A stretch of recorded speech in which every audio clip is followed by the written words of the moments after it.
Osenkafo tinkuno. Na ye nyina na mede me hye makomam. Na me pepe ye nyina mu.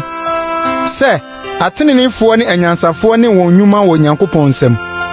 Odo otane o onipa nim ne o manyina ye won pe. Ade nyina ba nipa nyina so pe. Nkrabia kro na eda homa otenene ne obonefo. Onipa pa ne ohotefo ne de ne ho agufi ne de ogbo afode ne de omo afode.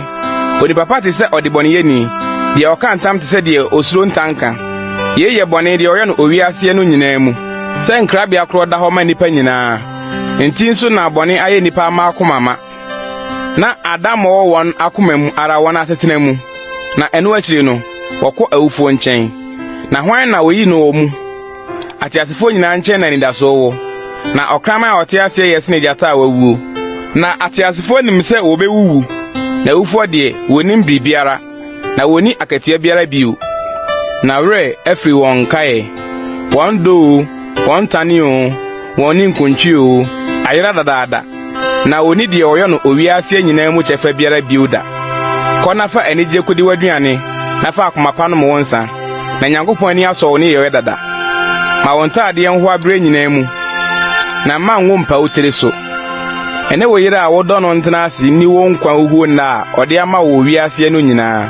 Ohu de na nyina. Na ene wo chefa nkwanyim ne wo bra worebre owia ase no mu. Biribiara a wonsa beka se wo beyo no. Ka ho odin yo. Na adwuma ne adwene ne nimde ne nyansan ni asamando a wore kro no.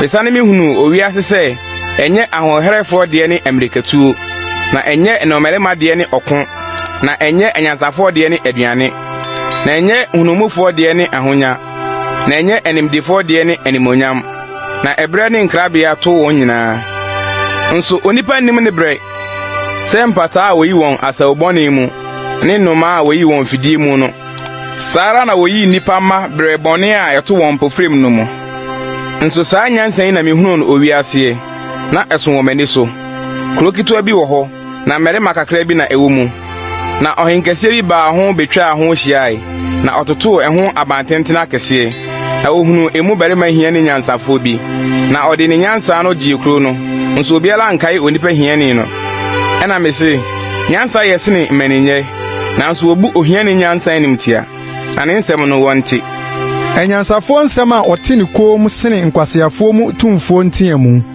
Nyansa yesene akode na odeboyeni baako sei papa bebree.